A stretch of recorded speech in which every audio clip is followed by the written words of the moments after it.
Então, Pronto. Boa noite, bem-vindos a todos, né, na nossa reunião mensal do nosso grupo Change. A gente manteve o mesmo formato da reunião das últimas reuniões, então a gente dividiu em dois momentos. O primeiro momento acadêmico, a gente vai falar um pouquinho agora de avaliação da alta.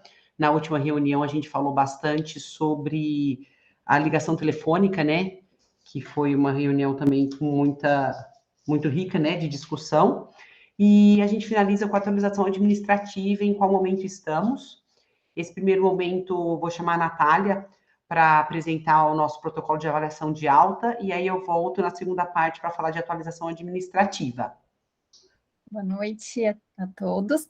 Então, nós trouxemos essa parte da alta também, porque acho que agora, né, que já temos alguns centros coletando e chegando de fato nesse momento da avaliação do REDCap, e aí é normal que vão surgindo as dúvidas, os desafios aí do preenchimento. Então, a gente vai recapitular essa parte, né, nós já tivemos um momento em que discutimos isso, mas a gente achou importante fazer essa recapitulação, e aqui a gente conta também muito com vocês ao final, para que vocês tragam dúvidas que ainda não ficaram esclarecidas, e compartilhem as experiências, porque eu acho que esse está sendo o momento mais rico, né, agora que a gente tem essa oportunidade de fato, compartilhar as experiências aí no mundo real. Então, a parte da avaliação da alta, é importante ressaltar que ela pode ser preenchida, né? Ela pode ser preenchida no momento da alta hospitalar, então, no dia que o paciente, de fato, ele sai do hospital, chegamos a comentar que, às vezes, existem aqueles pacientes que recebem alta, mas por algum motivo social acabam não indo, não saem do hospital, então é importante lembrar que é no momento, de fato, que o paciente for liberado do hospital.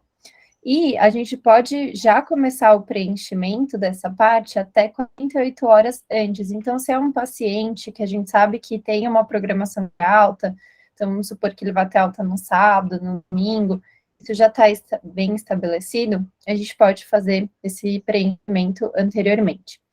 E se por algum motivo, né, esse paciente acabar indo de alta, às vezes no final de semana, e a gente não conseguir fazer essa avaliação, é claro que esse não é o ideal, mas acontecendo isso, muitas das informações da parte da avaliação da alta, a gente consegue buscar através do prontuário. Então, a gente pede que essas informações, elas sejam colocadas, e o que não for possível, porque, né, não vamos estar mais na presença do paciente, deixar em branco mesmo. Então, pode passar, Fê. Então, aqui, né, quando a gente... Isso daqui é um print da tela do REDCap, como a gente enxerga essa parte dos dados de saída. Então, a gente tem, né, no final, o relatório de saída. E aí, a gente começa o preenchimento. Então, a gente vai colocar a data, de fato, que o paciente ele saiu do hospital, e aí o REDCap automaticamente calcula o tempo de internação. Vamos colocar também desfecho, se esse paciente ele teve alta, o destino, se foi para uma instituição de longa permanência, para o domicílio, por exemplo, se foi uma transferência ou se evoluiu para óbito. E aí também a parte do resumo da internação, então é importante anotar os principais eventos que ocorreram ao longo das internações, os diagnósticos novos que foram surgindo. Também tem se foi diagnosticado uma infecção durante a internação, então se a gente clicar no sim, automaticamente o REDCap, ele vai abrir opções, né, do foco dessa infecção, e também entra na parte de delírio. Pode passar, Fefa, por gentileza, aqui, vou falar mais aqui, então, dos eventos da internação. Então, aqui, ó, é a página, se foi diagnosticada uma infecção, a gente coloca assim, já aparece, né, o local da infecção, se ela foi comunitária ou nosocomial. E na parte de delírio também, então já aparece, se foi diagnosticado delírio na internação. Se a gente clicar sim, vai abrir mais informações para nós fazermos o preenchimento. Então, a gente vai colocar se esse delírio, ele persistiu ao longo de toda a internação, até o final da internação, quais foram os fatores possivelmente desencadeantes desse delírio. Além disso, qual foi o subtipo do delírio, hipoativo, hiperativo, misto, se foi utilizado em algum momento contenção mecânica e ou química, tá? E aí a gente passa depois para a parte de procedimentos cirúrgicos, como os eventos da internação também. Se a gente coloca assim, também vai aparecer aí algumas opções para nós clicarmos. E outros diagnósticos, né? Então, se algum evento cardiovascular, alguma neoplasia, um evento trombótico, úlcera de pressão. Pode passar, Fê. Depois nós vamos preencher em relação ao número de medicamentos, então, para avaliar a prescrição de alta desse paciente. Quando a gente coloca o número de medicamentos, vai aparecer a coluna para nós preenchermos com o nome do medicamento e a posologia que o paciente recebeu alta. E aí nós entramos numa parte de, depois dessa da prescrição da alta, de uso de recursos hospitalares. Então, tudo que o paciente utilizou em termos de cuidado, oxigênio, alimentação, se foi via de alimentação parenteral, né, qual foi esse tipo, se ele já usava essa alimentação enteral antes, se foi necessário a transfusão de hemoderivados, e se não era, né, um paciente de cuidados paliativos, se foi instituído cuidados paliativos ao longo da internação, ou se ele já estava em cuidados paliativos. E se foi instituído ao longo da internação, aí a gente coloca o motivo porque foi proposto, né, os cuidados paliativos. Conforme a gente vai clicando em sim ou não, vão aparecendo aí outros dados para a gente complementar essas informações. E aí nós chegamos na avaliação geriátrica compacta, né? Aqui, a gente, dependendo, né, se o paciente ele está em delírio ou não, vai abrir algumas abas, né? Principalmente a aba relacionada à cognição. Então, a gente vai preencher na parte do contexto social, se esse paciente, ele teve um acompanhante durante a internação e quem foi esse acompanhante, com quem que o nosso participante ele vai morar, com que frequência que ele vai poder contar com alguém, no caso de ele ficar acamado, e sempre muito importante aqui a gente ressalta novamente a parte de telefones para contato. Então, de preferência, né, sempre colocar mais de um telefone, não esquecer de colocar o DDD, colocar também o nome da pessoa, o parentesco, ou né, a proximidade, se for um amigo. Isso é bastante importante, como a gente ressaltou bastante na última reunião. Depois, em relação ao uso do sistema de saúde, a gente vai colocar se necessitou admissão na unidade de terapia intensiva. Passamos pela parte de quedas, então, se ele sofreu alguma queda ao longo da internação. Dos medicamentos, aqui nessa parte, a gente não vai precisar preencher mais, né, porque já foi feito, vai ser feito o preenchimento automático, uma vez que a gente já fez a parte de prescrição de alta anteriormente. A funcionalidade, que é muito importante. Então, se houver uma mudança importante da funcionalidade ao longo da internação, né, comparado com o que a gente viu na admissão, a gente vai novamente avaliar, né, as ABVDs. Mas, caso contrário, não vai ser necessário fazer esse preenchimento. Pode passar, por gentileza, Fefa. E aqui, como eu falei, na questão da cognição, se nós colocarmos que o paciente ele permaneceu em delírio ao longo da internação, quando a gente chegar nessa parte da avaliação cognitiva, ela vai estar fechada e vai aparecer que, né, que o paciente está em delírio e, portanto, não vai ser possível realizar o 10CS. Agora, caso contrário, aí a gente vai conseguir fazer o teste, né, que é o 10CS, como a gente fez anteriormente também no momento da admissão. A parte de autopercepção de saúde e humor é a mesma coisa, né? Então, se o paciente ele tiver uma alteração significativa da cognição, também vai estar fechado, tá? E depois nós passamos para a nutrição, que aí a gente vê, né, o peso do participante ao longo da internação, se foi medida a altura. Aí a gente coloca, né, o último peso que foi constatado ao longo da internação, da mesma forma a altura, e já faz automaticamente o cálculo da massa corpórea. Depois nós passamos para a velocidade de marcha, então se nosso participante ele é capaz de deambular, a gente vai fazer novamente o teste de velocidade de marcha, da mesma forma como a gente fez no momento da admissão, né, 3 metros, repetir 2 vezes, colocar os 2 tempos, e a gente finaliza essa parte falando da opinião médica. Então, qual que é a probabilidade desse paciente morrer em até 12 meses? E aí, isso é uma opinião, né, depois de ver todo o paciente ao longo da internação dele.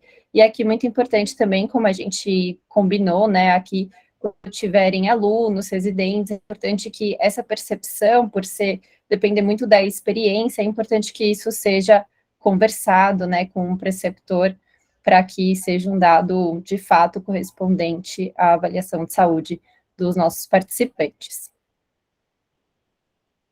Acho que da apresentação era isso, e agora eu gostaria de ouvir se alguém tem alguma dúvida, alguma experiência que gostaria de compartilhar em relação à questão do preenchimento do resumo de alta, e Marlon, se precisar complementar também alguma coisa, por gentileza. Excelente, né, Natália? Excelente, um bom resumo, né? Eu acho que seria interessante ouvir quem está aplicando a alta para saber a questão do tempo que leva da alta, que é um tempo bem menor do que da admissão, né? Mas quem está vivendo na prática é que poderia saber dizer melhor. Não sei se depois até a Maria Eduarda quisesse contribuir, outras pessoas de outros centros também, fora de São Paulo. Talvez uma outra questão de colocar aqui nessa conversa, se vocês quiserem, acharem próprio, é que, diferente da admissão, que você se prepara para receber o paciente, a alta é um momento que é desafiador, porque você não tem tanta certeza quando que o paciente sai, pode ser que a equipe resolveu dar alta naquele dia, de repente algo que não estava programado, né? Então, isso gerou algumas barreiras para alguns centros, né? Nos hospitais aqui em São Paulo, a gente tem conseguido, fazer uma triagem quase diária para saber se o paciente vai, quem são os pacientes que vão de alta naqueles dias.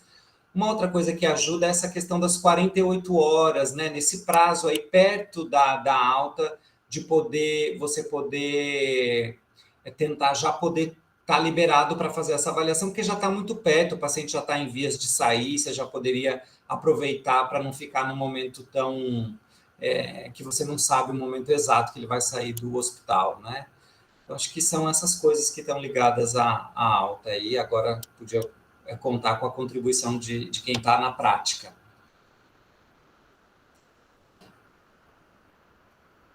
Olá, pessoal. Vou dar minha opinião sobre como está sendo a coleta de alta do Sírio e do ICESP. A coleta de alta é bem mais rápido do que a da admissão. Ela dura, acho que uns 10 a 15 minutos no máximo. Muita coisa a gente consegue pelo prontuário. Eu acho que o maior desafio para mim está sendo realmente conciliar o momento de alta. Na verdade, está sendo essa passagem, a comunicação, né, da equipe com a gente da coleta desse momento de alta. Principalmente no ICESP, que a gente fica como interconsulta.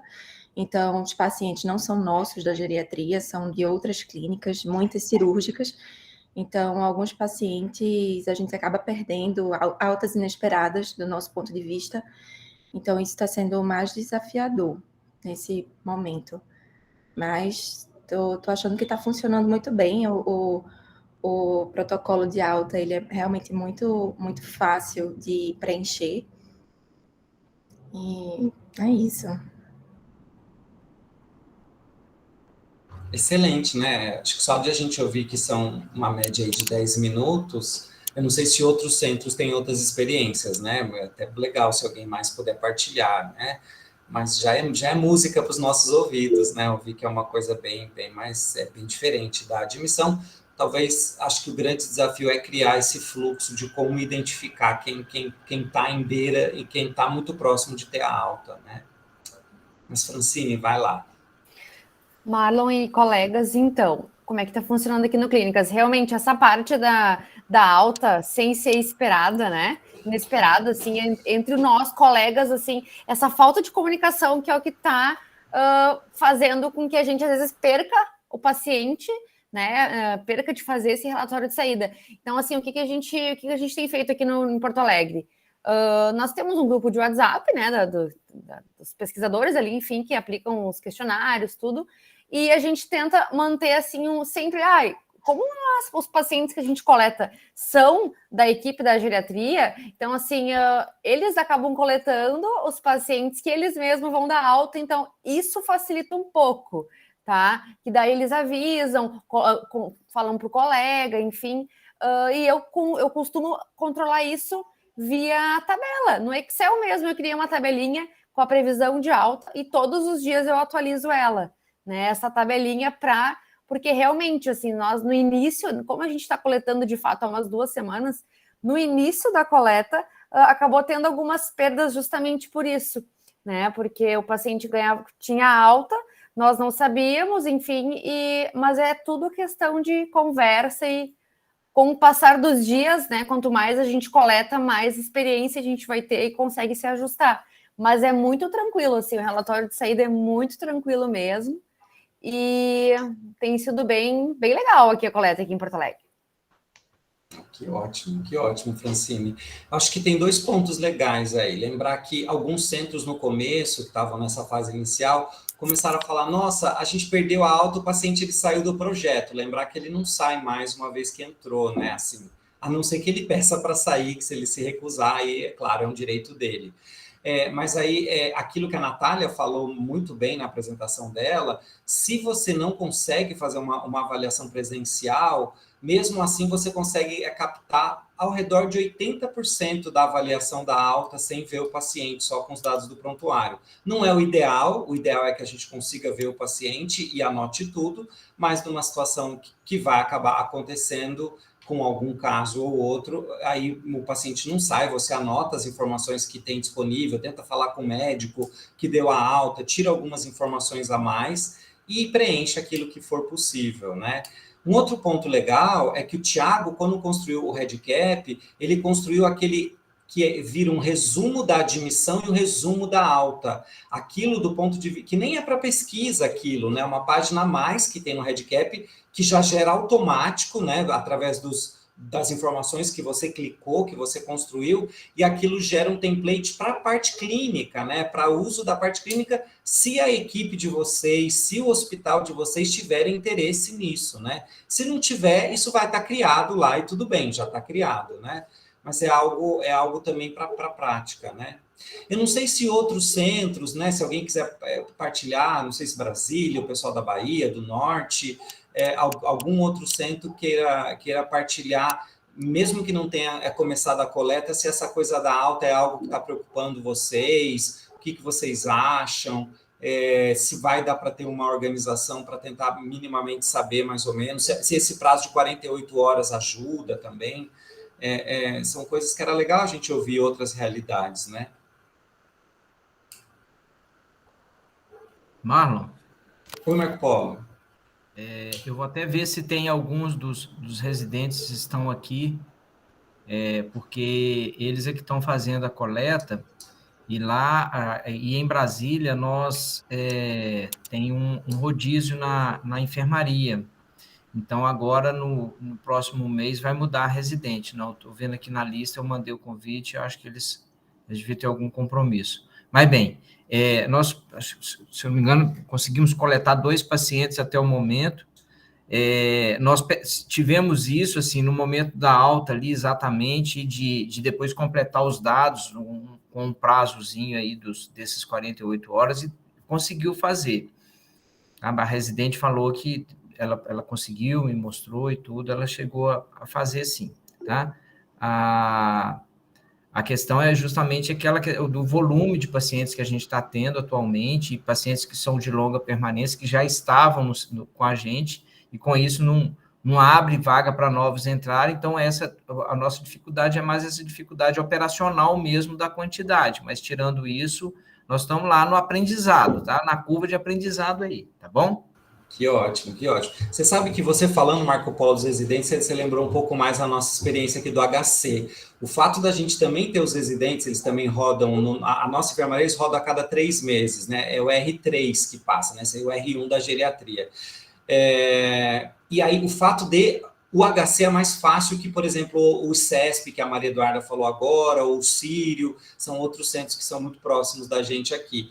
Mas o HC, como o residente está lá longitudinalmente, nesse período de estágio dele, esse problema da alta acaba sendo um pouco menor. Então, acho que isso para o seu centro vai ser algo que vocês vão manejar melhor, né? Uma outra coisa, como a gente consegue no HC também. Uma outra coisa que é legal que você falou, isso aconteceu com outros centros também, essa questão, nossa, mas a gente está com pouco paciente, nossa, mas... Gente, vamos lembrar que a gente construiu uma rede muito forte, que mesmo se um centro acabar tendo menos coleta, entrou menos, como a gente é um todo, não é um único hospital, a gente está menos preocupado com o volume, né? Menos preocupado com o volume de cada centro e mais preocupado com a qualidade ou com a aprendizagem. O Marco Polo falou uma coisa excelente agora, né? A gente está na curva de aprendizado, aprendendo a coleta. Quer dizer, o residente está tendo contato com muita coisa que ele vai aprender e vai levar isso desde a prova de título, que é uma coisa mais próxima, quando ele tiver que prestar e saber escalas e saber como fazer uma avaliação, até para a vida prática também, depois como geriatra, né? Onde forem centros escola, né? Com aluno, com residente. Então, acho que é mais legal esse processo todo do que a preocupação de ter muito paciente ou não. Acho que ter muito paciente incluído num centro vai da realidade daquele centro, de já ter uma equipe maior, de já estar mais capacitado, e ótimo, se isso for possível, ótimo, mas não que isso seja uma sobrecarga, né? Eu acho que isso é legal a gente levantar também, sempre reforçar esse lado, né? A Camille colocou que aqui no Norte estamos fazendo na fase de coleta da alta também, temos uma limitação quanto à comunicação com o médico assistente, que acho que é uma coisa que a Francine colocou, né? Mas temos contado com o WhatsApp para ajudar nisso, e aí tendo um pouco a previsão da alta. Eu concordo, Camille, o fato da gente ter essas 48 horas da janela ajuda bastante, pode continuar assim, né? Pode continuar, está excelente. Alguém mais, pessoal, gostaria de colocar alguma coisa sobre a alta?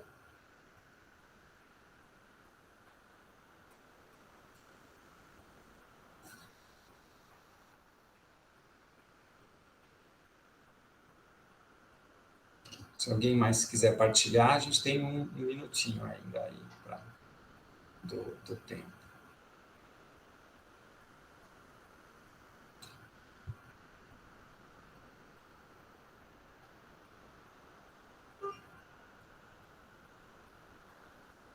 Maria Fernanda, você está fazendo na Unicamp com aluno, não é? São alunos da graduação. Porque a gente acabou falando de residente e de assistente. E com aluno, como é que tem... Como é que você aqui na Unicamp são os residentes da geriatria mesmo. Os residentes também, tá bom. Tá.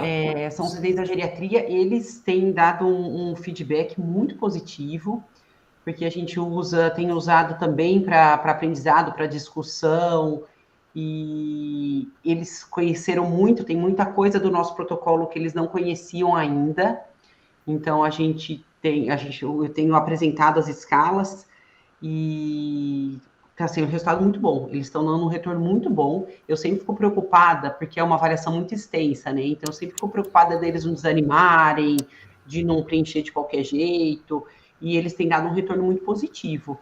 E de alta, exatamente isso. Eles falam que a avaliação de alta é muito rápida. Aqui a nossa equipe é muito pequena, né? A gente tem 3 R3 e 3 R2 na equipe, e eles são muito próximos. Então, quem está no fim de semana conversa com quem é da semana.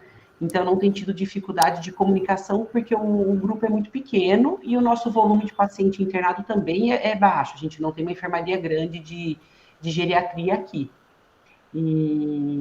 Mas a dificuldade que a gente passa são as mesmas dos outros centros, de altas inesperadas, principalmente quando a gente acompanha em conjunto, porque a gente acompanha muito em conjunto pacientes da ortopedia. O protocolo de ortogeriatria aqui, a agente da geriatria que cuida do paciente. E tem muitas vezes que o paciente foi de alta, foi transferido, e a gente não tinha sido comunicado, né? Então, isso a gente está tentando alinhar, melhorar a comunicação com as outras equipes, mas o retorno tem sido muito bom aqui dos residentes. Que ótimo. Que legal. Eu não lembrava que vocês tinham esse viés com o grupo da ortopedia. Que bacana. A Juliana está fazendo um trabalho incrível lá em Goiás, lá em Goiânia, também com essa interface com a ortopedia muito forte. Acho até ela quer depois entender melhor essa questão da AGA nos pacientes ortopédicos. Acho que vocês vão poder até trocar figurinhas depois melhor, né? Com esse centro que tem essa característica também, né? A Beatriz está falando aqui que lá no Hospital do Coração de Natal eles estão usando alunos, né? Quer dizer, estão na fase de treinamento. É só para dizer que você não está sozinha, Bia, aí você não está sozinha, porque quem tem feito um trabalho incrível nessa área também, o Marcos Saraiva está na Santa Casa e ele está fazendo toda uma etapa de treinamento com os alunos primeiro, para depois começar a coleta, e ele acha que essa etapa é fundamental quando está com o aluno. Eu acho que aquilo que a Maria Fernanda falou, o problema é que a gente tem um N menor, mas não é problema, né? O change, se o centro tiver uma característica de coletar menos caso, tá tudo bem, né? Porque a gente é um grupo grande, né? Mas eu acho que com o aluno, esse cuidado de não querer ir muito com sede, em ter um volume muito alto, é um cuidado maior, porque o aluno precisa ter essa questão do aprendizado, né? Além do Marcos Saraiva aqui na Santa Casa, Bia, a Flávia Garcês em Sergipe também tem feito uma coisa incrível com os alunos também, acho que está numa fase parecida com a sua, de ir treinando os alunos primeiro, parece que tem lá uma ligação com a Liga também, né? Eu acho que o Jonas também em Salvador vai atuar com aluno. Eu acho que esses centros de vocês que vão ter essa semelhança, é legal não se preocupar tanto, claro, se conseguir que o aluno tiver um N maior, melhor, mas acho que vocês deveriam se preocupar menos com um volume alto e mais de conseguir conduzir bem essa etapa com alguém que está envolvido na pesquisa mais inicialmente, mais no começo, né? Acho que isso é válido também, né? A Juliana colocou aqui que em Goiânia os residentes de geriatria têm coletado, então ela é com residente também. A avaliação da alta, ela também acha que é rápida, e também tem essa coisa de estar na curva do aprendizado. Acho que tem muitos centros que estão nessa coisa da curva do aprendizado, né? E lá no Ceará, que está falando aqui, que estamos tendo o mesmo problema dos acompanhamentos em conjunto de ter altas inesperadas, né? E que nesses próximos 2 meses a gente vai estar sem residente, e aí isso gerou uma dificuldade. Vai ter também situações pontuais de maior dificuldade, e aí nós vamos ter que saber lidar, como é que vai fazer. Viu, Alena? Se você quiser depois conversar com a gente, tiver uma dificuldade maior por causa dessa licença, tudo, conversa com a gente, que a gente vê. E desculpa, Welma, eu não lembrava que vocês também são com alunos, né? Então, você vê que tem vários centros, né? Então, Natal, com o Hospital do Coração, a Santa Casa, com o Marcos Saraiva, o Jonas, com a Federal de Salvador, a Flávia, com Sergipe, com a Federal de Sergipe também, e a Welma, então, com o sudoeste da Bahia. Então, são pelo menos 5 centros que vão estar envolvendo ou a Liga de Geriatria, os alunos, que é uma realidade bem, bem parecida de vocês, né? Isso é muito legal, né? Bom, acho que a gente pode ir para a parte administrativa também, para a gente ficar no tempo da reunião. Vamos lá, vamos seguir. É muito do que a gente conversou agora na discussão, era muito do que a gente ia passar também nessa parte de atualização administrativa, então acho que vai ser um pouquinho mais rápido também. Essa tabela que a gente tem trazido nas reuniões, que a Lilian alimenta, a Lilian é a coordenadora do nosso laboratório, e ela não pôde participar hoje, mas ela que ajuda todo mundo, ela que orienta todo mundo, ela que alimenta essa tabela, e o que a gente falou, né, que essa tabela ia ser deslocada para a direita, isso que a gente viu acontecer, então a gente já tem 23 centros com aprovação do CEP local, então alguns preparando para começar a coleta agora em novembro, outros começando a coleta, então isso é uma coisa, a gente está agora, cada centro em uma etapa, e isso não tem problema, por isso que essa troca na nossa reunião, ela é muito rica, né, porque a gente vê a dificuldade, então eu vou passar para a próxima etapa, então eu já vi como que as pessoas fizeram para vencer as dificuldades, porque tem centros que estão aguardando liberação do comitê de ética, tem centro que foi liberado e está treinando a equipe, tem centro que está programando para começar a coleta, e tem centro que já está coletando há 2 meses.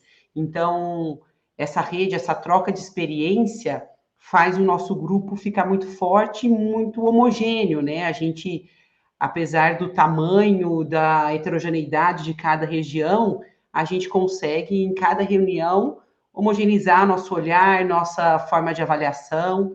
E não sei se, Marlon, se você quer trazer algum dado em especial dessa tabela, do momento que está cada centro. Eu acho que é um momento bem bacana, né? Você vê que ela realmente deslocou aquilo que você fala muito bem, né, Fefa? Ela deslocou para a direita muitos centros aprovados. A gente tem alguns centros mais difíceis. A gente aprendeu com o Change o quanto os centros de comitê de ética variam, a opinião que eles dão sobre o projeto tem uma variabilidade grande, né? Tem alguns centros que estão numa pendência ali, estão pré-aprovação, né? A gente ouviu agora a Alexandra falando que o centro de Portugal, no início da reunião, é a mesma coisa que está acontecendo com o centro de Angola, estão ali no número 2, né? Eles estariam ali no número 2 também, pré-aprovação, né? Está faltando um aval final, né? E a gente tem poucos centros que estão numa tramitação ainda, o que é bem natural, né? A gente lidou com 38 centros no total, então é natural que a gente já tenha alguma dificuldade maior em alguns locais, mas acho que na reunião do mês que vem nós vamos ter quase todo mundo já para o lado direito dessa tabela, e aí todo mundo começando uma fase de coleta, né? Eu acho que esse em resumo, bem é isso. Alguns centros com problema maior, a Lilian tem feito um trabalho incrível de apoio, de ajuda, relatório, para tentar mandar, e mesmo contato com vocês individualmente, quem está em alguns desses centros que tiveram mais dificuldade, sabem o quanto a Lilian tem sido fundamental nessa ajuda com os documentos, tudo, né? Tinha até várias histórias para partilhar aqui sobre situações que a gente passou com os centros, mas não vem ao caso. O que importa é que, no geral, está caminhando bem, está quase todo mundo aprovado. E essa tabela também, né, a gente vê que é um motivo de muita alegria do nosso grupo, como a gente cresceu. Na última reunião, eram 248 pacientes incluídos, agora somos 408 participantes já incluídos. A gente trouxe, só para ter um panorama geral, a USP São Paulo incluiu 125 participantes, Sírio-Libanês 73, o Hospital Geral Dr. César Caos 46, o Irmandulce em Salvador 44. Então, só para a gente ver que a gente cresceu, né? Teve um aumento significativo, já são 215 participantes em segmento telefônico, e esses 3 centros em destaque, o Hospital de Urgências de Goiás, o Hospital Geriátrico Dom Pedro e o Hospital Universitário de Brasília, eles são os 3 que iniciaram a coleta agora, e então também estão nessa fase do desafio inicial para as coisas entrarem no lugar. Mas o nosso crescimento, assim, de 248 para 408, a gente vem num ritmo de crescimento que é um motivo de muita alegria, né? E isso tudo que a gente já foi discutindo, então, o Change, né, além de ser um banco de dados muito rico do cuidado do idoso internado, ele é um meio de treinamento para residente, um meio de treinamento de aluno, a formação desse grupo de trabalho. Então, até conversando com o Saraiva também essa semana, da Santa Casa de São Paulo, um dos trabalhos que ele tem feito, além de educação, além de formação de alunos da graduação, ele tem feito um trabalho muito bonito com os chefes da clínica médica, né? Hoje ele ia apresentar na reunião da clínica médica o trabalho para ter engajamento, né? Para a gente conseguir a cooperação, por exemplo, ele conseguir a cooperação dos outros chefes, porque lá, que é um centro muito grande, né, os pacientes ficam muito pulverizados, então ele conta com a ajuda dos chefes para sinalizar onde estão os pacientes, para ele não perder paciente para incluir no grupo. Então, ele está fazendo esse trabalho também com os chefes da clínica médica, então o Change também tem essa função de disseminar o nosso conhecimento, né, do cuidado do idoso internado. as adaptações para vencer as barreiras tecnológicas. Então, na última reunião, a Welma trouxe, né, da dificuldade que a internet não funciona adequadamente. Lá aqui na Unicamp também a nossa internet, eu até deixei um tablet com os meninos para eles preencherem para facilitar, mas o tablet na enfermaria não consegue acessar a internet. Então, essas são as dificuldades que a gente vai conseguindo adaptar para vencer todas essas barreiras. Tem centro que está em ajuste para responder exigências éticas, então isso que a gente falou, que cada centro está em um momento do change, e então essa nossa troca de experiência, ela é muito útil, né, para a gente ver o que um passou, como fez para resolver a dificuldade, e aí a gente pensou em algumas formas a gente manter o engajamento, porque a gente sabe que existe uma curva, né, que geralmente as pessoas começam muito animadas, com uma coleta, a princípio, que a gente falou, querendo pôr muito paciente, e depois prezando mais para a qualidade do que para a quantidade de inclusão de paciente, e o nosso medo é que vá diminuindo o engajamento com o tempo, né? Então, algumas formas que a gente tem visto que os centros têm utilizado para manter o engajamento do grupo. Utilizar como instrumento de aprendizado para aluno e residentes, que a gente já falou bastante, o banco de dados do Change que a gente vem criando, né, com essa nossa rede de cooperação, e aí isso é um atrativo para a gente conseguir pessoas, porque se tem pessoas que vão usar o banco de dados para algum fim, para alguma pesquisa específica, para iniciação científica com aluno, para pós-graduação, para TCC com residente, geralmente a pessoa cuida com mais cuidado, né, quando ela vai usar o banco de dados para algum fim. Então, usar o Change também para isso, né, uma forma de engajamento é oferecer um banco de dados que a gente vem criando para trabalhos futuros, além do que a gente, dessa proposta inicial de adaptação de uma avaliação geriátrica breve.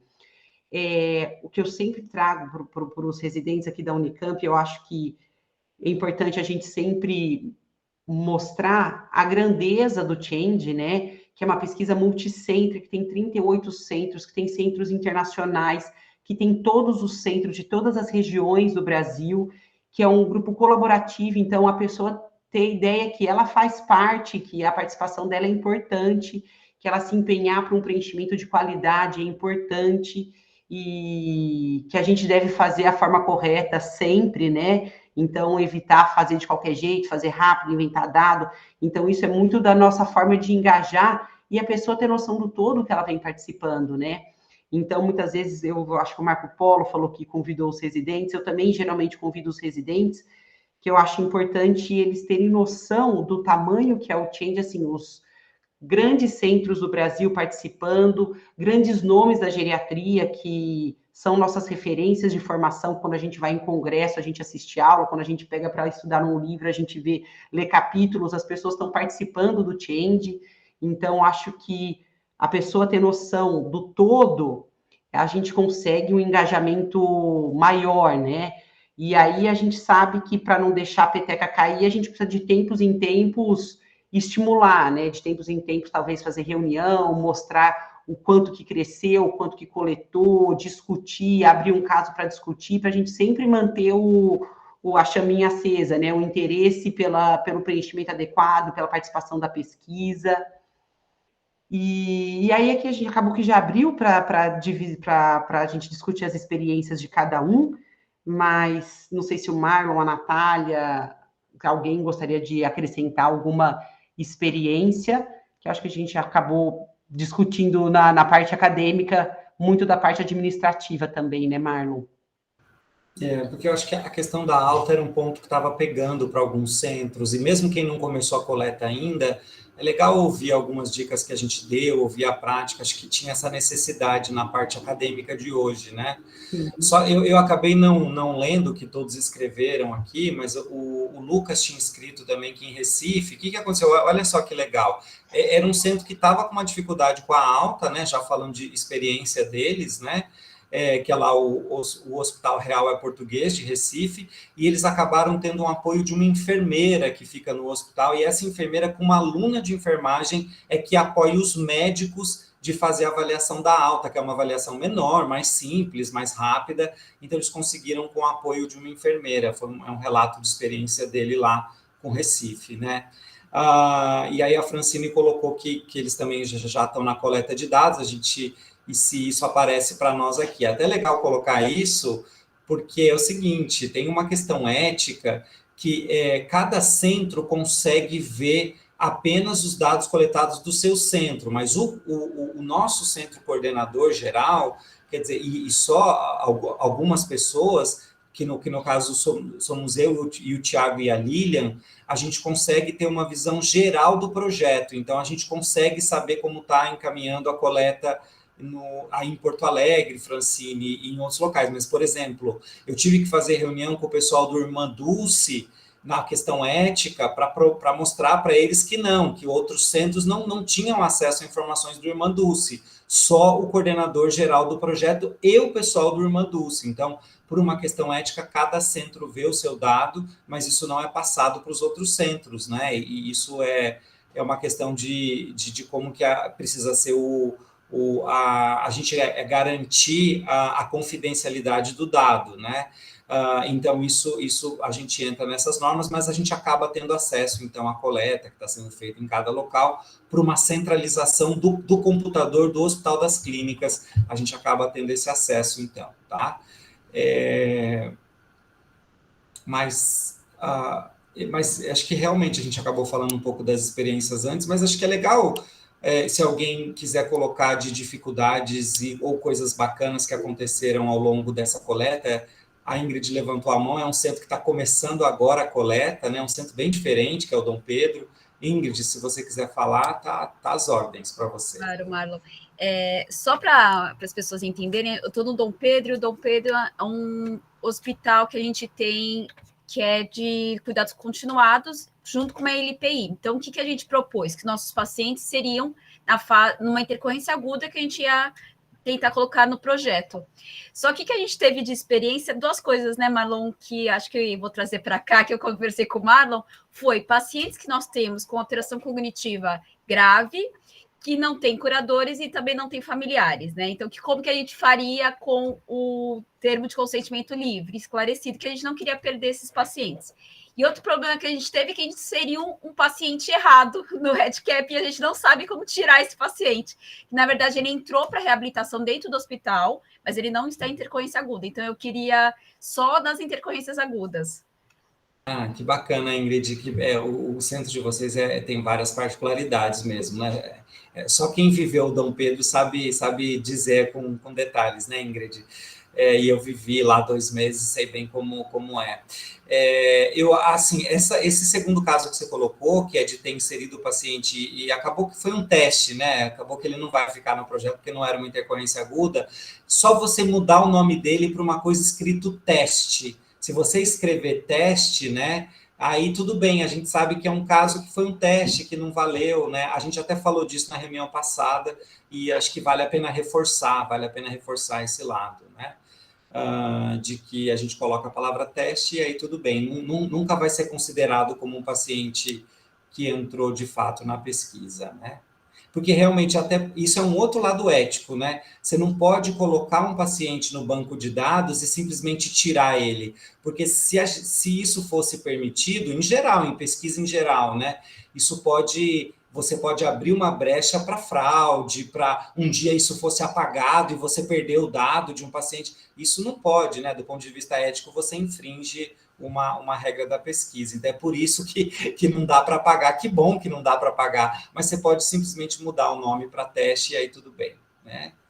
Eu acho que é legal, outras coisas bacanas, essa questão que o Lucas colocou lá de Recife, de ter esse apoio da enfermagem também, né? Acho que tem outros centros que estão usando equipe multiprofissional para o projeto, que está não só, porque a gente falou de alunos de medicina, a gente falou de residente de medicina, a gente falou de equipe assistencial, como no Sírio, por exemplo, mas e equipe multi? Tem algum centro que tem usado apoio de outros profissionais, de outras... Que o pessoal da equipe multi também é muito empolgado em fazer pesquisa, né? Em aprender também o cuidado do idoso, entender essa avaliação global, né? Que são temas que o Change aborda, né? Não sei se vocês quiserem partilhar. Marlon e colegas, para exemplificar, por exemplo, eu sou nutricionista, né? É verdade. Então, assim, eu não sou médica, mas eu sou nutri, daí tem os residentes da geriatria que fazem a coleta junto comigo, e eu estou treinando mais 2 alunos da fisioterapia, para eles entrarem, enfim, conosco, né? E até por ter velocidade de marcha, tudo, são coisas que a gente acha interessante eles vivenciarem também. Não, eu acho que a geriatria e a gerontologia caminham sempre juntas, né? Sem Todo dúvida. mundo, e a linguagem que a gente fala é a mesma. Então, esse projeto acho que tem que ter essa característica, até para a gente poder, quando a gente fazer as publicações e publicar e todo mundo, a gente divulgando essa nossa rede, que seja uma rede multiprofissional também, acho que é fundamental, né? A Adriana levantou a mão, Adriana, fica à vontade, viu?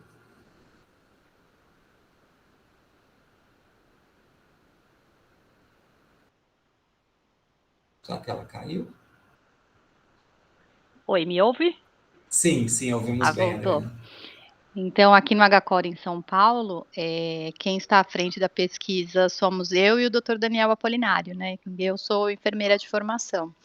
Tenho uma experiência aí em avaliação do paciente idoso, instrumentos, e trabalho aí há mais ou menos uns 4 anos na avaliação dos idosos. Então, aqui no HCOR a gente também tem esse diferencial. É verdade, é verdade.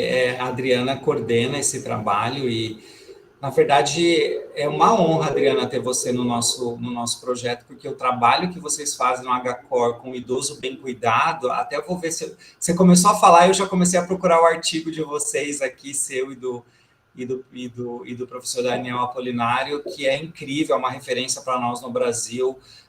Vocês mostraram o impacto que tem que ter esse olhar gerontológico, geriátrico sobre o paciente, vocês mostram a melhoria que pode ter para o paciente, que é tudo, eu diria que é o embrião do Change, né? O Change também nasce um pouco desse trabalho incrível que o professor Daniel, junto com você e uma equipe forte aí do HCOR, tem feito lá. Eu sei que vocês devem ter desafios enormes, até um dia a gente podia até ouvir um pouco isso de você, mas saiba que é uma honra para nós e acho que é o melhor exemplo de equipe multi aí que pode ter no nosso país, né? Vou até tentar achar o pull paper e vou tentar colocar no chat aqui para as pessoas poderem ter acesso ao artigo de vocês, que é incrível, tá? A gente que agradece a oportunidade aí de estar participando juntos. Obrigada. Alguém mais, pessoal, quer partilhar a experiência de vocês? Tem alguém que tem... É bom também falar coisas negativas também, né? Alguma coisa alguma barreira que aconteceu que vocês não esperavam e estão tendo uma dificuldade, porque é legal, né, ver os dois lados da moeda, né? Eles existem e fazem parte, né? Ainda mais aqui no Brasil, que a gente faz pesquisa com tanto esforço e com dedicação, dedicando horas, né? Acho que é natural ter as barreiras também, né?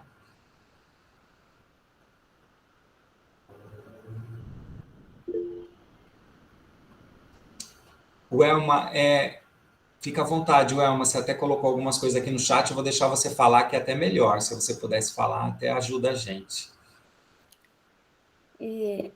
Aqui em Vitória da Conquista, né, a gente montou uma equipe, porque assim, a gente não tem, pela universidade, a gente não atende o hospital, então a gente montou uma equipe pensando no futuro, montar uma residência, né, ser um embrião de uma residência multidisciplinar em geriatria e geronto.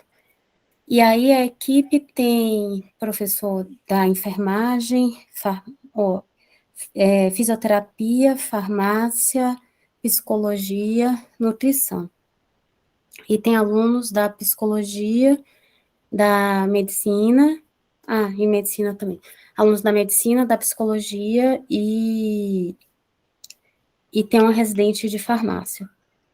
Está sendo um desafio treinar, que a gente teve de pegar todo o manual, ou todo o questionário, e tornar uma linguagem bem simples para que essas diferentes disciplinas pudessem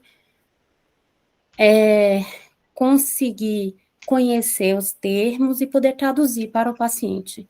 E a gente está programando a coleta em duplas ou trios para um ajudar o outro, sempre deixando o aluno da medicina com o aluno da equipe multi, né, e a gente também de suporte para poder fazer isso.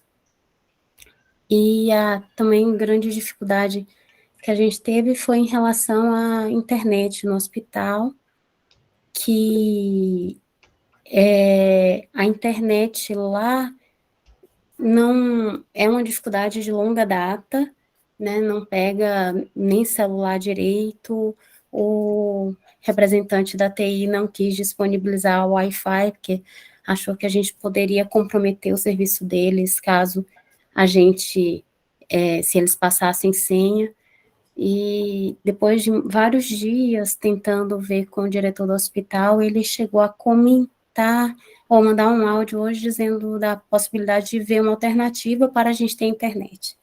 De qualquer forma, a gente está trabalhando em um plano B, né, que foi fazer o questionário todo manual para poder tentar começar a coleta manual até a gente ter uma estrutura melhor de internet para poder estar usando online. Então, por enquanto, a gente vai começar manual e passa os dados para a rede CAP. Seria isso. Welma, é muito legal ouvir isso de você, porque, na verdade, é incrível. A gente fala que onde tem pesquisa, a gente causa melhorias no local, né? Até partilhei já aí falando nisso. No chat eu coloquei o artigo da Adriana e do Daniel Apolinário sobre Programa Hospital Seguro para a Pessoa Idosa, que foi uma inspiração para a gente aqui no Change, estudo observacional do impacto na redução de declínio funcional. Esse artigo é um artigo que tem livre acesso na internet pelo link. Eu convido vocês a lerem, a partilharem no serviço de vocês, porque é um artigo excelente sobre a capacidade de melhoria que uma equipe de geriatria e gerontologia ela pode ter dentro do hospital. E não precisa chegar nessa fase que o Daniel e a Adriana chegaram para causar melhoria, né? Você vê que o fato da Welma estar começando pesquisa lá e mexendo com as pessoas, já está falando com o diretor para ver se melhora a internet, está treinando alunos de várias disciplinas diferentes e que, por mais que seja muito desafiador no começo, vai acabar tendo um impacto grande na vida desses alunos depois. Então, a ciência, a pesquisa sempre leva para algo melhor, sempre leva para melhorar a situação daquele local, né? No nosso caso, do hospital. Então, para mim, isso são desafios, mas que vão levar para coisas melhores aí, viu? Continua firme. Alguém mais, pessoal, quer partilhar a experiência? A Helena colocou, a Alena colocou também que tem uma enfermeira que fica mais no acompanhamento dos pacientes que estão lá no hospital. Eu acho que aqui é lá do Ceará, né? Lá em Fortaleza, eu acho. Aqui. Foi um outro exemplo que ela deu. Também tem uma bolsista de enfermagem, né? Que está atuando lá. Jonas? Boa noite, Marlon. Tudo bem? Tudo bom. Na verdade, eu queria ter uma sugestão, se vocês pudessem me ajudar, você que está partilhando de experiência. Eu estou tendo uma dificuldade muito grande de encontrar residentes, porque aqui no nosso serviço a residência de clínica médica, e eu encontrei poucos interessados em geriatria. Os residentes interessados, eles acabaram a residência. Então, eu pensei em possibilidades, tem até a residência multi, mas eu optei pela Liga, que a Liga tem alunos interessados. E eu queria saber se alguém tem partilhado com você, Marlon, experiência de coleta de alunos, se está dando certo, porque o aluno ele não tá dentro do hospital o tempo todo, né? Eu consigo ter um certo controle para saber se essa é uma estratégia boa que a gente está seguindo aqui. Você tem algum feedback sobre isso? Não, na verdade, quem tem falado muito com a gente dessa experiência hoje, a Welma acabou falando aqui também, a Bia falou um pouco aqui, eu não lembrava que ela era com aluno. Quem tinha conversado mais com a gente é o Marcos e a Flávia, que tem feito o Marcos Saraiva na Santa Casa e a Flávia em Sergipe, tem feito um trabalho incrível com a Liga, então muito parecido com o seu. A única coisa que eles comentaram, Jonas, é que precisa de um tempo de treinamento maior, então ter esse treinamento maior. Eu acho que aquela dica que a gente deu para você não se apertar muito com um volume alto, tal, que vai ser importante. Depois podíamos tentar pegar mais dicas com a Flávia, né, e com o Marcos também, se tem alguma outra coisa que eles estão fazendo dentro da Liga para ajudar. Eu acho que eu vou conversar diretamente com o Marcos, talvez seja interessante trocar alguma experiência com ele. Porque aqui eu tenho pleno controle do hospital, da enfermaria de tempo de alta, porque na verdade é uma enfermaria que eu estou como preceptor. Ótimo. Mas aí eu acho que eu consigo alinhar isso e eu vou ver algumas dicas de Marco para esse treinamento que vai começar agora. já que a gente mudou a estratégia da gente. A gente atrasou muito por causa do CEP aqui, teve algumas burocracias inesperadas, né? Sim. Desculpa, acabei te interrompendo, Marlon. Não, é isso mesmo. Não interrompeu, não, Jonas. Era isso mesmo, perfeito. Eu acho que problema com o CEP teve em vários lugares, né? Isso é normal. Agora, é legal você falar com o Marcos Saraiva, porque ele também está numa posição parecida com a sua. Você tem uma inserção muito grande na própria clínica médica também aí, que eu sei, né, Jonas? Sim. Ele também tem dentro da Santa Casa. Então, eu acho que pode ajudar, porque vocês têm uma realidade muito parecida. Aqui no HC, com os residentes, que foi uma coisa que você não conseguiu aí, a gente criou até um lanche mensal, em que a gente faz um lanche com tira-dúvidas com os residentes e a gente mostra alguns dados só do HC para eles, o que o trabalho tem mostrado para nós, dos idosos, da nossa enfermaria. Então, é um local que eles ganham lanche na hora do almoço, batem papo, tira dúvida, discute algum caso, e é incrível como isso gerou uma unidade maior nos residentes que estão passando na enfermaria, gerou uma comunicação melhor, gerou uma compreensão melhor deles sobre o projeto, né? Então, talvez isso possa ser feito até com os alunos. A gente está falando com os residentes aqui, mas pode ser feito com o aluno também, né? Então, foi a maneira que a gente conseguiu. A gente tem um incentivo que são as bolsas de iniciação científica para aluno. Eu tenho já um aluno da Liga, então eu vou tentar incluí-los nessas bolsas, que eu acho que incentiva o aluno a participar da pesquisa. Estou planejando para o próximo edital que sair, incluir um ou dois alunos da Liga também. Acho que tendo bolsa é fundamental, ajuda bastante também, porque cria um vínculo totalmente formal do aluno com o projeto e com você, né? Isso ajuda bastante também. Pessoal, eu agradeço aí, Tá ótimo, já estou um pouquinho preocupado só com o horário, é ruim quando a gente passa, né? Então vou deixar a Maria Fernanda aí para o final da apresentação. Agora a gente já caminhando para o final, então só para marcar que já chegamos em 33% do nosso N previsto, né? Que são 1.200 pacientes, a gente já tem 400 incluídos pelo nosso grupo. E dúvidas a gente acabou já discutindo bastante, hoje foi uma reunião de bastante troca de experiência, né?